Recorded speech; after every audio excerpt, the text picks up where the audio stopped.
Hello everyone, कैसे हैं आप सब। आशा करती हूँ आप सब बिल्कुल ठीक होंगे। तो चलिए ज्यादा देर बात नहीं करेंगे, हम सेशन को आगे बढ़ा लेते हैं। आज जो क्वेश्चन पढ़ने वाले हैं वो बहुत ज्यादा आईएमपी क्वेश्चन है आपके आने वाले एग्जाम के लिए। ठीक है, तो वीडियो को बिल्कुल भी स्किप मत कीजिएगा, वीडियो को पूरा जरूर देखिएगा। तो चलिए बिना देरी किए हुए हम वीडियो को स्टार्ट कर देते हैं। तो आज हम 16 से स्टार्ट करेंगे, 16 क्वेश्चन से। तो 16 नंबर से स्टार्ट करेंगे। तो आज का 16 फर्स्ट क्वेश्चन क्या है हमारा। आज का फर्स्ट क्वेश्चन है हमारा, which is an example of mental disability. मतलब निम्नलिखित में से कौन सा मानसिक विकलांगता का उदाहरण है। बताइए इनमें से कौन सा मानसिक विकलांगता का उदाहरण है।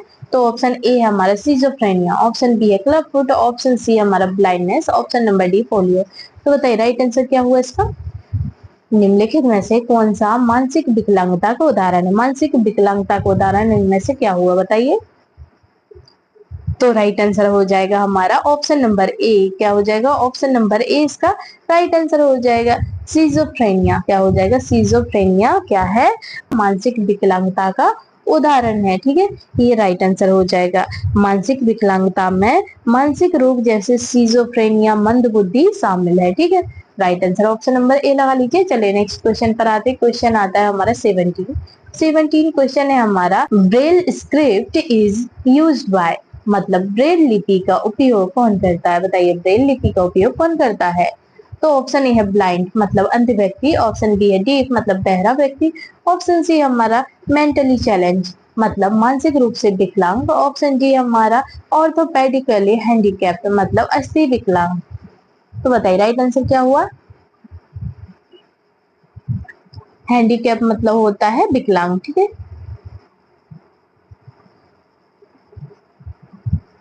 राइट आंसर बताइए क्या हो जाएगा क्वेश्चन नंबर 17 का। क्वेश्चन नंबर 17 का राइट आंसर बताइए। Braille Braille script is used by मतलब कि ब्रेल लिपि का उपयोग कौन करता है, कौन करता है इनमें से। राइट आंसर क्या हो जाएगा।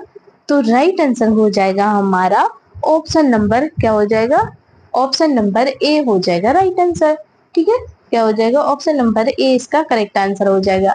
ब्रेल लिपि का उपयोग कौन करता है, तो वो ब्लाइंड व्यक्ति मतलब कि अंधे व्यक्ति करते हैं। ठीक है, अंधे व्यक्ति इसका राइट आंसर हो जाएगा।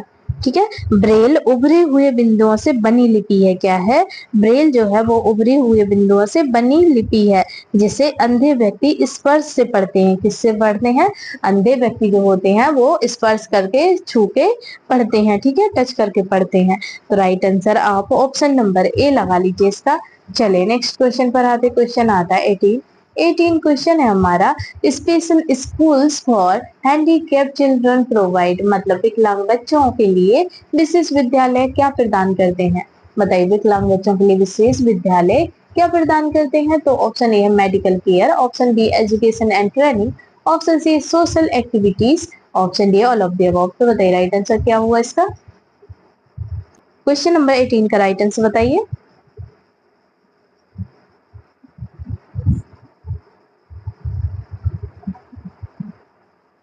तो राइट आंसर हो जाएगा इसका ऑप्शन नंबर डी। क्या हो जाएगा ऑप्शन नंबर डी इसका करेक्ट आंसर हो जाएगा।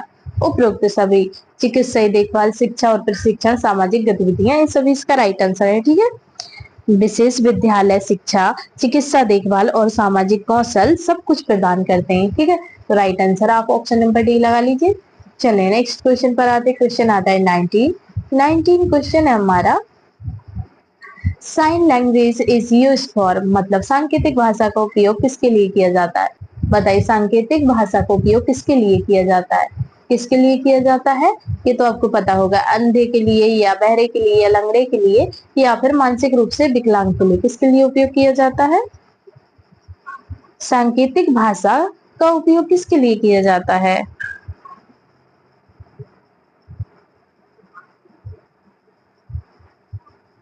तो राइट आंसर हो जाएगा इसका ऑप्शन नंबर क्या हो जाएगा, ऑप्शन नंबर डी। क्या हो जाएगा ऑप्शन नंबर बी इसका करेक्ट आंसर हो जाएगा। ठीक है, बहरे लोगों के लिए क्या करते हैं, बहरे लोगों के लिए सांकेतिक भाषा का यूज करते हैं। बहरे लोग संवाद के लिए हाथों के संकेत और इशारों का प्रयोग करते हैं। क्या करते हैं, बहरे लोग जो होते हैं वो हाथों के संकेत और इशारों का प्रयोग करते हैं मतलब कि बॉडी लैंग्वेज। ठीक है, बॉडी लैंग्वेज का यूज करते हैं। तो राइट आंसर आप ऑप्शन नंबर बी लगा लीजिए। अंधे मत लगा देना, अंधे नहीं होगा, ठीक है। अंधे व्यक्ति अंधा भले ही है पर उसे सुनाई दे रहा है, तो आप बोल के भी पढ़ा सकते हैं या फिर बोल के भी उससे बता सकते हैं। पर जो बहरे लोग होते हैं उनको हाथों से इशारा करके बताना पड़ता है, तब उनको समझ आता है। आप कितने ही बोलेंगे उनको तो सुनाई देगा नहीं, तो उनको हाथों का इशारा ही ठीक रहता है, उनके लिए हाथों का इशारा ही ठीक रहता है, ना कि बोलना। ठीक है, तो right answer option number B हो जाएगा हमारा। चले नेक्स्ट क्वेश्चन पर आते हैं। क्वेश्चन आता है 20 क्वेश्चन है हमारा। Which of the following is a social rehabilitation measure, मतलब निम्नलिखित में से कौन सा सामाजिक पुनर्वास उपाय है। बताइए इनमें से कौन सा सामाजिक पुनर्वास उपाय है। तो ऑप्शन ए है पेंशन स्कैम, ऑप्शन बी है फ्री एजुकेशन, ऑप्शन सी है vocational vocational training, option D all of the above, मतलब उपरोक्त सभी। तो बताइए निम्नलिखित में से पुनर्वास सामाजिक पुनर्वास का उपाय है, कौन सा उपाय है इनमें से। राइट आंसर क्या हो जाएगा इसका। तो राइट आंसर हो जाएगा इसका ऑप्शन नंबर डी। क्या हो जाएगा, ऑप्शन नंबर डी इसका करेक्ट आंसर हो जाएगा। ऑल ऑफ द अबव क्या हो जाएगा, ऑल ऑफ द अबव इसका करेक्ट आंसर हो जाएगा। ठीक है, उपरोक्त सभी सामाजिक पुनर्वास के तहत पेंशन, शिक्षा और प्रशिक्षण दिए जाते हैं। क्या क्या दिए जाते हैं, पेंशन, शिक्षा और प्रशिक्षण दिए जाते हैं। ठीक है, तो राइट आंसर हमारा हो जाएगा option number D. Option number D correct answer है। चलिए नेक्स्ट क्वेश्चन पर आते हैं। क्वेश्चन आता है हमारा 21 क्वेश्चन है हमारा। Disability certificate in India is issued by, मतलब भारत में विकलांगता प्रमाण पत्र कौन जारी करता है। बताइए भारत में विकलांगता प्रमाण पत्र इनमें से कौन जारी करता है। पंचायत करती है या फिर सिविल सर्जन करते हैं या फिर कलेक्टर या फिर स्कूल प्रिंसिपल, कौन करते हैं बताइए। भारत में विकलांगता प्रमाण पत्र कौन जारी करता है बताइए। विकलांगों के लिए प्रमाण पत्र होता है एक, वो कौन जारी करता है बताइए। राइट आंसर क्या हो जाएगा। तो राइट आंसर हो जाएगा हमारा ऑप्शन नंबर बी। क्या हो जाएगा, ऑप्शन नंबर बी इसका करेक्ट आंसर हो जाएगा। सिविल सर्जन कौन करता है, सिविल सर्जन जो होते हैं वो क्या करते हैं,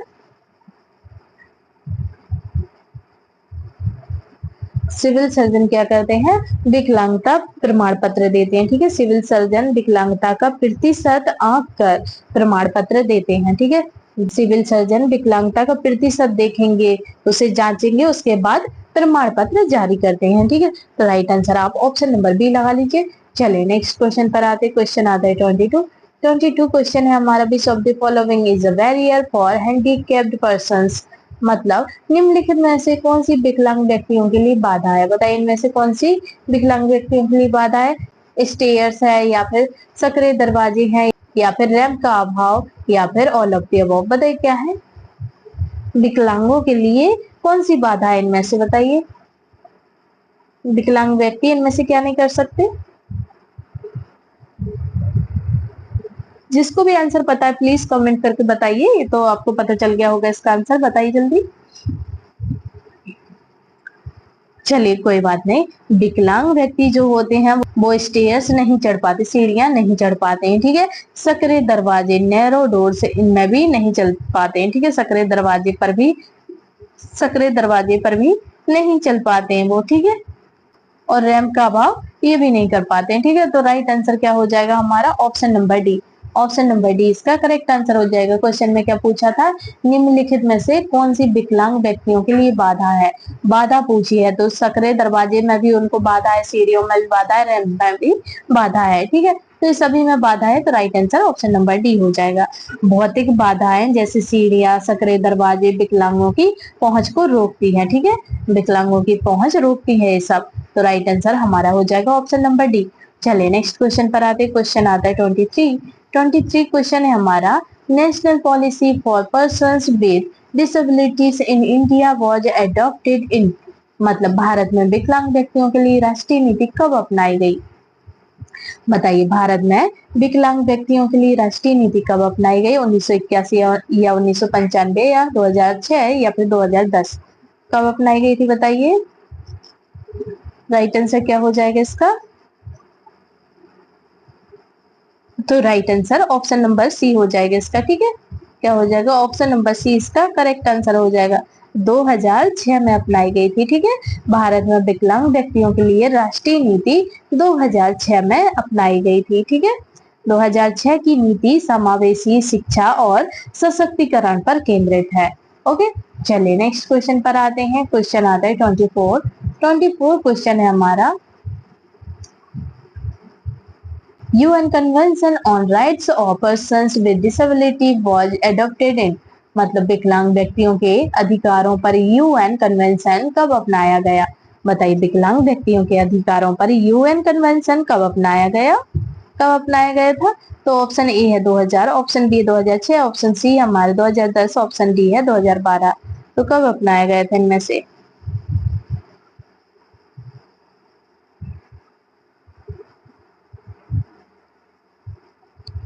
राइट आंसर क्या हो जाएगा? तो राइट आंसर हो जाएगा इसका ऑप्शन नंबर बी। क्या हो जाएगा? Option number B. इसमें भी 2006 को अपनाई गई थी। ठीक है, कब अपनाया गया था?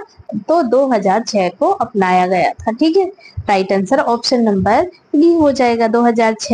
2006 में यूएन ने यह कन्वेंशन अपनाया ताकि विकलांगों को गरिमा और समानता मिले। ठीक है, क्यों अपनाया था? ताकि विकलांगों को गरिमा और समानता मिल सके। ठीक है, इसलिए अपनाया गया था। तो 2006 इसका राइट आंसर हो जाएगा।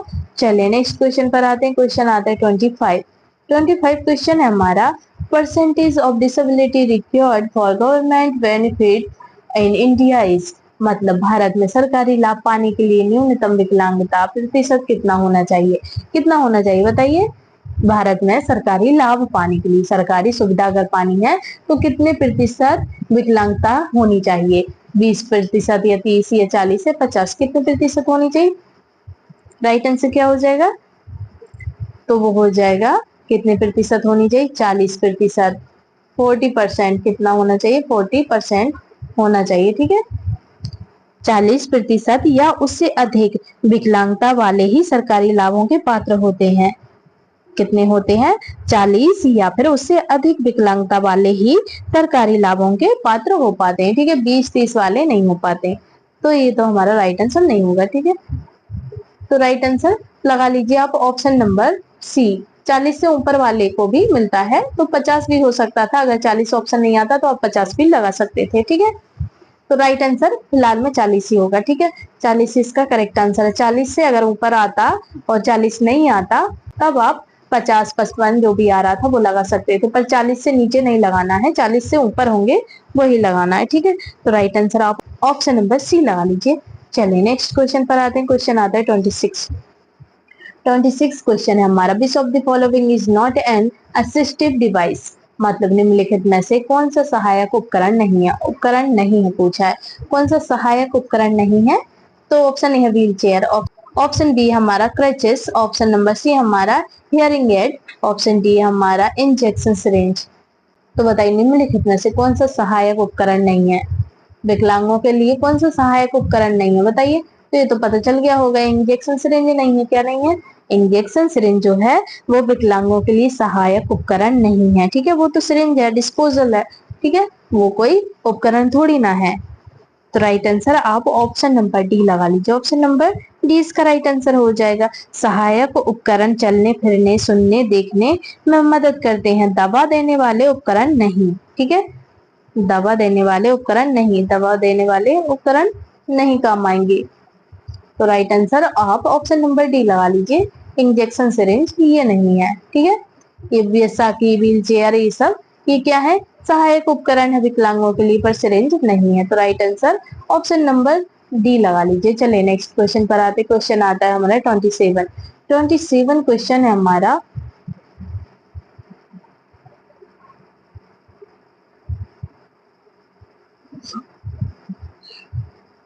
27 क्वेश्चन है हमारा, इंक्लूसिव एजुकेशन मीन्स, मतलब समावेशी शिक्षा का अर्थ है। क्या अर्थ है समावेशी शिक्षा का? तो ऑप्शन ए है टीचिंग ओनली हैंडीकैप्ड, मतलब केवल विकलांगों को पढ़ाना। ऑप्शन बी हमारा teaching handicapped and normal children together, मतलब विकलांग और सामान्य बच्चों को एक साथ पढ़ाना। ऑप्शन सी हमारा टीचिंग ओनली नॉर्मल चिल्ड्रन, मतलब केवल सामान्य बच्चों को पढ़ाना। ऑप्शन डी है नॉन ऑफ दीज, मतलब इनमें से कोई नहीं। तो बताइए समावेशी शिक्षा का अर्थ है क्या? है समावेशी शिक्षा का अर्थ? राइट आंसर क्या हो जाएगा?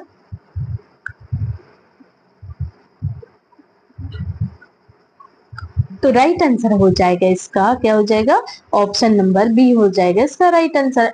Teaching handicapped and normal children together, क्या होगा, teaching handicapped and normal children together मतलब विकलांग और सामान्य बच्चों को एक साथ पढ़ाना।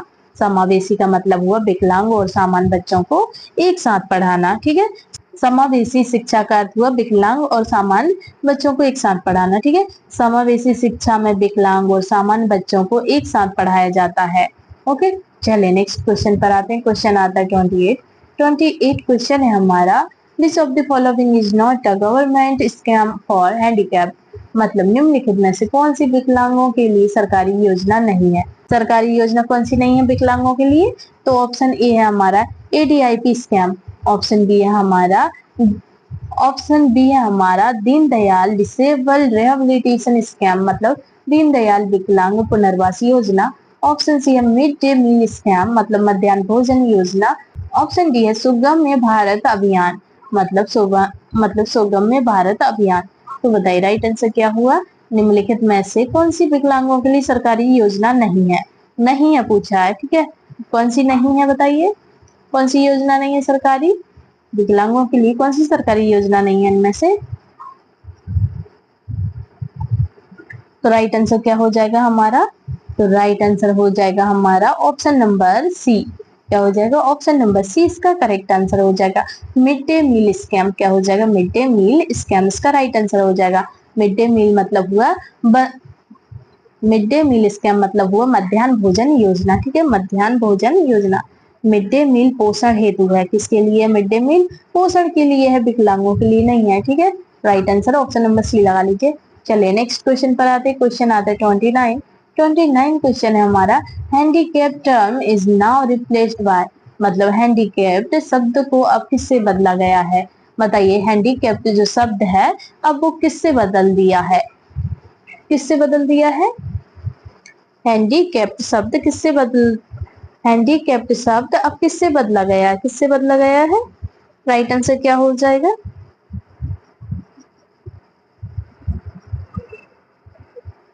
विकलांग बोलेंगे या फिर दिव्यांग या फिर अपंग या फिर बीमार, क्या बोलते हैं बताइए, हैंडीकैप्ड शब्द को अब क्या बोलेंगे। हैंडीकैप्ड शब्द जो है वो अब क्या हो गया है, दिव्यांग, क्या बोलते हैं उसे, दिव्यांग बोलते हैं। पहले क्या बोलते थे, हैंडीकैप्ड बोलते थे, ठीक है। अब उसको विकलांग भी नहीं बोलते हैं, दिव्यांग बोलते हैं, ठीक है, विकलांग भी नहीं बोलते हैं, दिव्यांग बोलते हैं, ठीक है। दिव्यांग इसका राइट आंसर हो जाएगा, मतलब कि डिफरेंटली एबल्ड, क्या बोलेंगे, डिफरेंटली एबल्ड इसका राइट आंसर हो जाएगा, मतलब दिव्यांग। हैंडीकैप्ड शब्द को अब दिव्यांग कहा जाता है, जो सम्मानजनक है। दिव्यांग शब्द क्या है, ये सम्मानजनक है, ठीक है। हैंडीकैप्ड से दिव्यांग हो गया है। तो right answer option number B लगा लीजिए। चलिए नेक्स्ट क्वेश्चन पर आते। क्वेश्चन आता है हमारा 30, ये हमारा लास्ट क्वेश्चन है। 30 क्वेश्चन है हमारा। The main goal of rehabilitation of handicapped is, मतलब विकलांगों के पुनर्वास का मुख्य उद्देश्य है। क्या है मुख्य उद्देश्य, विकलांगों के पुनर्वास का मुख्य उद्देश्य क्या हुआ, तो ऑप्शन ए है to make them depend to make them dependent मतलब उन्हें आश्रित बनाना। ऑप्शन बी हमारा to make them self reliant मतलब उन्हें आत्मनिर्भर बनाना। ऑप्शन सी है टू सेपरेट देम मतलब उन्हें अलग करना। ऑप्शन डी है ऑप्शन डी हमारा टू गिव चैरिटी मतलब उन्हें दान देना। तो बताइए विकलांगों के पुनर्वास का मुख्य उद्देश्य है क्या है, राइट आंसर क्या हो जाएगा।